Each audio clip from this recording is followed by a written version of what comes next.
जन्म ली है जग जननी सिया कि मिथिला के माटी सो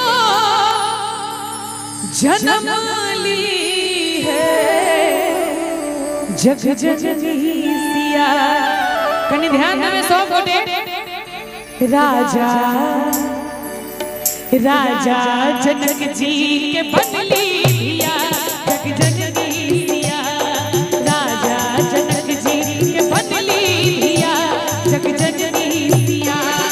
मिथिला के माटी सो जन्म ली है जग जननी सिया। मिथिला के माटी सो जन्म ली है जग जननी सिया।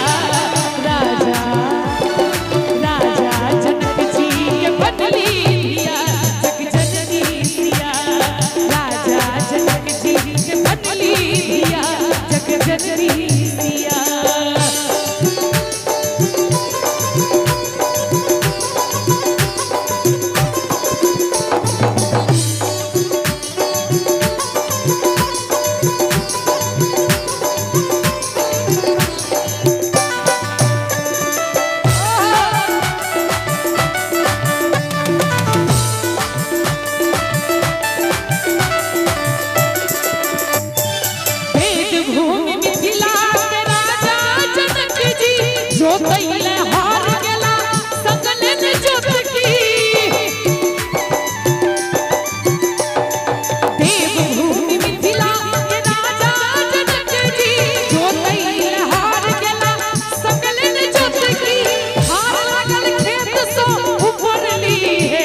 अंतर भ जाय छे से बता दी।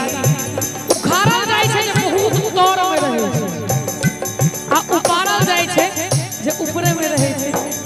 तै लिखल की भार लागल खेत सो ऊपर ली है जग जननी सिया। भार लागल खेत सो ऊपर ली है जग जननी सिया। राजा राजा जनक जी के बनली जनक जी के बनली धिया जग जननी सिया।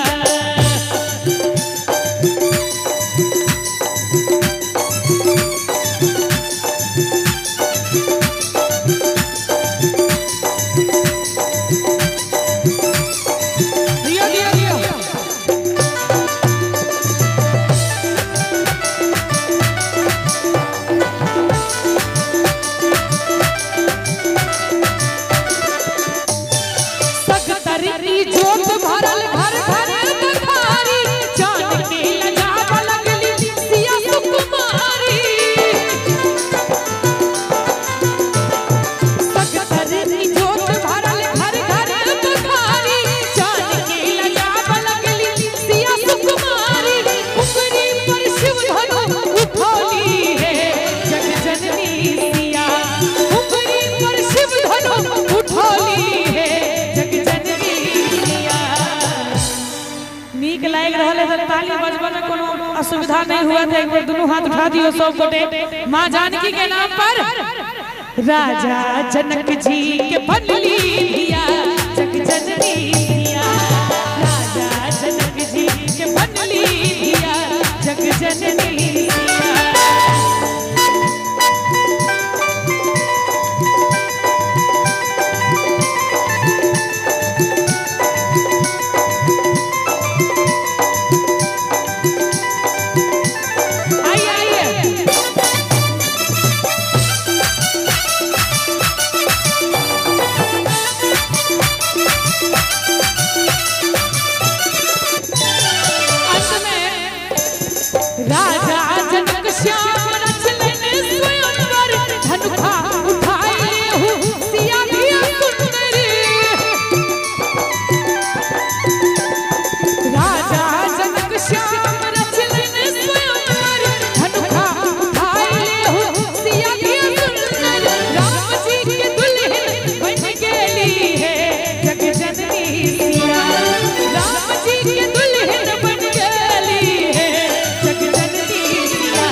बनली धिया जग जननी सिया।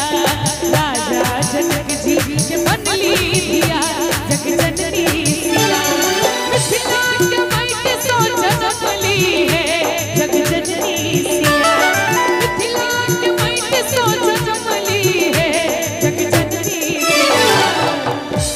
कनी चाची एक बार हो सब ताली बजा दियो अगर नीक लाग रहल है त। क्या बात है। राजा जनक जी के बनली धिया जग जननी सिया। राजा जनक जी के बनली धिया जग जननी सिया। राजा जनक जी के बनली धिया जग जननी सिया। राजा जनक जी के बनली धिया जग जननी सिया। राजा जनक जी के बनली धिया जग जननी सिया। राजा जनक जी के बनली धिया जग जननी सिया।